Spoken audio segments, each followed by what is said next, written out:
Hello everyone, welcome to another mini blog. আমি অঙ্কিতা। কেমন আছো তোমরা সবাই? তো সকাল সকাল উঠে পড়েছিলাম আর জিমে যাওয়ার জন্য আমি একদম রেডি হয়ে গিয়েছিলাম। আজকে আমার ছিল মুডটা খুব ফ্রেশ, আই ডোন্ট নো ভাই।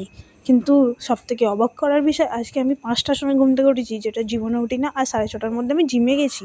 ভাবা যায়? কিন্তু ভাবা না গেলেও এটাই কিন্তু সত্যি। আর এখানে দেখো, কালো এখানে বসে আমার ওয়েলকাম করে নিয়েছিল, আর আমি একটু কার্ডিও করে নিচ্ছিলাম। দেন কার্ডিও করে আমার অবস্থা হয়ে গেছিলো শোচনীয়। উফ, আজকে আমার শোল্ডারের ওয়ার্কআউট ছিল, আর খুব আফসোসের সাথে বলছি যে আমি ক্লিপগুলো একদমই নিতে পারি না, কারণ ওয়ার্কআউট করার সময় আমার মাথায় কিছু থাকে না। যাই হোক, লাস্টে একটু অ্যাপস করে নিয়েছিলাম, অ্যাপস করে একটু পাখার সামনে দাঁড়িয়ে গেছিলাম।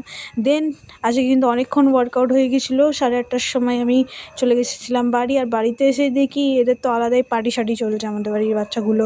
আর এখানে ডোরো দেখো, ও সবে ঘুম থেকে উঠেছে, তাই মায়ের কাছে চিপকে আছে, আর আমি ওকে নিয়ে একটু নাচাচ্ছিলাম, আর ও এত বিরক্ত হচ্ছিলো কি বলবো। দেন আর কি, ঘড়ির সময়ের মতন তাড়াতাড়ি করে বেরিয়ে গেল, আর আমি একটু ব্রেকফাস্ট করেই বেরিয়ে পড়েছিলাম অফিসের জন্য। আজকে কিন্তু রোদটা একদম ঝলমলে ছিল, আর আমার মুখটা দেখো, কী আর বলবো। তারপর দুপুরও হয়ে গেছিলো, আর এটা লাঞ্চ টাইমে মা করেছিল ডিম শাকের একটা ভাজা আর ডিমের তরকারি। যাই হোক, আমি খেয়ে আর চলে এসেছি।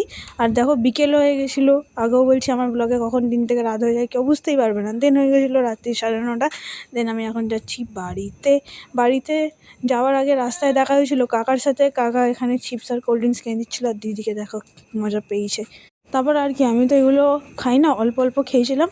দেন এখানে রাত্রে ডিনারটা সেরে নিয়েছিলাম, আর এখন একটু হাঁটতে যাচ্ছি গাইস।